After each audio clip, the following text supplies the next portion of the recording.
Bonjour à tous, j'espère que ça va bien. Dans le dernier cours, on a parlé beaucoup de systèmes d'équations. On a vu c'est quoi un système d'équations, ça veut dire quoi résoudre un système d'équations et surtout comment trouver la solution à un système d'équations. Pour ce faire, on a vu 4 méthodes différentes. Donc on a vu une méthode graphique et on a vu 3 méthodes algébriques qui sont la méthode de comparaison, de substitution et de réduction.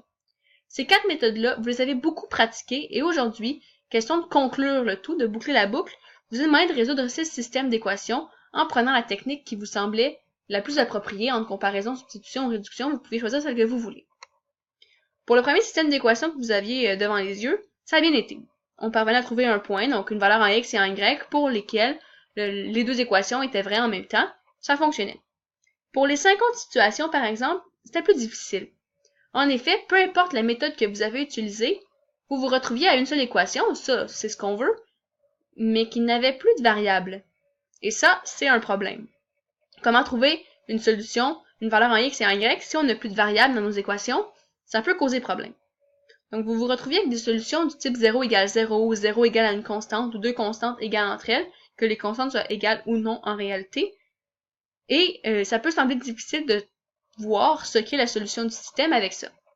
Je vous ai donc suggéré de tracer dans un graphique les équations des systèmes, donc de tracer les droites pour voir qu'est-ce que vous pouviez observer. Dans le premier système d'équations, sans surprise, on se retrouve avec deux droites qui sont séquentes, donc qui se coupent en un point, et ce point d'intersection-là, ça correspondait à la solution que vous aviez trouvée de manière algébrique. Ça, on n'avait pas vraiment de surprise. Dans les 5 autres cas, par exemple, on n'avait pas de droites séquentes. On avait plutôt des droites parallèles. Et les droites parallèles forment des systèmes d'équations particuliers, donc ça ne donne pas des solutions standards comme on est habitué de les voir. On va trouver une coordonnée en x, une coordonnée en y. Ça va donner autre chose. Aujourd'hui, c'est ce qu'on va voir, donc les systèmes d'équations particuliers. Je mets les systèmes au pluriel, pourquoi? C'est qu'il y a deux types de droites parallèles. Le premier type, c'est les droites parallèles distinctes. Donc deux droites qui sont parallèles, qui vont dans la même direction, dans le même sens, et qui ne se touchent jamais. Le deuxième type de droite parallèle qu'on a, c'est les droites parallèles confondues. Dans droites parallèles confondues, encore une fois, nos deux droites vont dans la même direction, dans le même sens, mais cette fois-ci, les deux droites sont une par-dessus l'autre. Elles se confondent ensemble, elles sont un peu mélangées. Donc on ne peut plus les distinguer entre elles, elles sont vraiment une par-dessus l'autre. Ce qui est important à retenir, c'est qu'il y a vraiment deux droites à ce système-là, il n'y en a pas une seule, c'est vraiment deux droites qui sont une par-dessus l'autre. Vous l'avez vu vous-même en traçant, vous aviez deux équations à tracer, donc deux droites à tracer. Les deux droites ne peuvent pas devenir qu'une seule. Deux droites vont rester deux droites, c'est juste qu'elles sont une par-dessus l'autre. Donc on va voir ces deux systèmes d'équations-là, un après l'autre, voir c'est quoi les caractéristiques, comment distinguer les parallèles distincts des parallèles confondus, et qu'est-ce que ces parallèles-là, qu'est-ce que ces systèmes d'équations-là vont donner comme solution. Donc, pour les droites parallèles distinctes, on voit ici on a une droite rouge, une droite bleue, qui sont vraisemblablement des droites parallèles et qui sont distinctes parce qu'elles ne se touchent pas. Dans le graphique, on le voit très bien. Si on regarde l'équation maintenant, j'ai sous la forme fonctionnelle l'équation y est égale à mx plus b. Deux droites parallèles, je crois qu'au point où on est rendu, je ne vous apprends rien si je vous dis que les deux droites ont le même taux de variation. Donc le paramètre m ici va être le même pour nos deux équations. Ça commence à être acquis. Ce qui va distinguer les parallèles distincts des parallèles confondus, c'est la valeur initiale. Donc dans le cas des parallèles distincts, nos valeurs initiales sont différentes. On voit bien ici que la valeur initiale de la droite rouge n'est pas la même que la valeur initiale de la droite bleue. Okay? Donc le fait d'avoir des droites avec des valeurs initiales différentes, ça nous confirme que les droites ne se touchent pas. En effet, si je prenais la droite bleue ici, et que je déplaçais la droite bleue pour me rendre à la droite rouge pour avoir la même valeur initiale, mes deux droites seraient une par-dessus l'autre, elles seraient confondues. C'est pas ce que je veux, les droites parallèles distinctes, donc les valeurs initiales doivent être différentes. Donc pour résumer, ma forme fonctionnelle ici d'équation, pour avoir des droites parallèles distinctes, je vais avoir le même taux de variation, mais des valeurs initiales différentes. C'est bien beau de savoir que c'est des droites distinctes, mais maintenant, comment déterminer la solution du système? En fait, je reviens à ce que je vous ai dit il y a quelques cours. La solution du système, dans le graphique, et on le voit bien ici, ça correspond au point d'intersection des deux droites. Si mes droites sont parallèles distinctes, on voit bien qu'il n'y a aucun point d'intersection possible. Nos droites ne se toucheront jamais. Si elles ne se touchent pas, ils n'ont pas d'intersection. Donc, aucun point d'intersection, le système n'a tout simplement aucune solution. De manière algébrique, vous avez obtenu des solutions du type 0 est égal à une constante ou deux constantes différentes qui étaient égales entre elles. Par exemple, 0 est égal à 8 ou encore 4 est égal à 2. Donc ici, quand vous prenez vos méthodes algébriques et que vous simplifiez le tout, vous aviez une équation qui était fausse. On s'entend que 0 ne sera jamais égal à 8. Donc, si on a une équation qui est fausse, c'est qu'il n'y aura aucune solution au système et donc on est dans le cas de parallèles distincts. Le deuxième type de parallèle, c'est les parallèles confondus.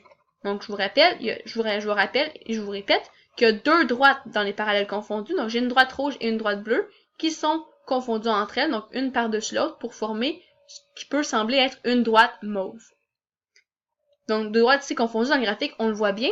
Avec l'équation ici encore sous la forme fonctionnelle, je ne vous apprends encore rien si je vous dis que les parallèles ont les mêmes taux de variation. Ça ne change pas, je viens de vous le dire. Ce qui va distinguer les confondus des distincts, c'est la valeur initiale. Donc ici, on voit bien que les deux équations ont la même valeur initiale qui se situe juste ici. Donc, même taux de variation, même valeur initiale. Si on résume le tout, nos deux droites ont exactement la même équation. Donc, sous la forme fonctionnelle, deux droites parallèles confondues auront la même équation. Bon, deux droites parallèles confondues, quelle sera la solution du système? En fait, la question se pose encore une fois, est-ce qu'il y a un point d'intersection avec ces droites-là? Eh bien, oui, il y a un point d'intersection. Donc, on peut voir que pour tous les points de la droite rouge, on touche aussi à la droite bleue. Donc, le point de la droite rouge ici est aussi un point de la droite bleue. Le point de la droite rouge ici est un point de la droite bleue. Le point de la droite rouge ici est un point de la droite bleue. Et inversement également. Hein. Donc, tous les points de la droite rouge appartiennent à la droite bleue et tous les points de la droite bleue appartiennent à la droite rouge. Ceci veut dire qu'il y a autant de solutions que de points dans une droite. Et dans une droite, il y a une infinité de points. Donc, on a une infinité de solutions dans ce système. De manière algébrique, avec vos méthodes de résolution, vous avez obtenu des solutions qui ressemblaient à 0 égale 0, où une constante est égale à la même constante. Donc, en simplifiant, vous obtenez 0 égale 0, ou 4 égale 4, par exemple. Donc, dans ces deux cas-là, l'équation est toujours vraie. Donc, 0 va toujours être égal à 0, ou 4 va toujours être égal à 4, ça ne changera pas. Donc, comme c'est toujours vrai, on est dans le cas de parallèle confondu, il y aura une infinité de solutions. Donc, j'espère que vous avez apprécié le fonctionnement de ce cours, donc c'est-à-dire une activité en classe et la vidéo théorie à la maison. J'espère que pour vous, les notes ont été complétées correctement, que c'est clair. Si ce n'est pas le cas, n'hésitez pas à venir me voir, donc soit en classe, soit en récupération au RAM. Ça va me faire plaisir de vous répondre, de vous aider. Et je vous laisse compléter les exercices du cours 9 dans le cahier. Pour ce qui est du numéro, je crois que c'est 38, donc avec les 6 systèmes d'équations, vous pouvez le rendre optionnel. C'est ce qu'on a fait en classe, donc c'est les mêmes systèmes d'équations, donc vous pouvez sauter ce numéro-là. Il n'y aura pas de problème. Donc les exercices du cours 9 seront à compléter pour le prochain cours. Sur ce, je vous souhaite à tous une très bonne fin de journée ou une bonne soirée et je vous dis au prochain cours.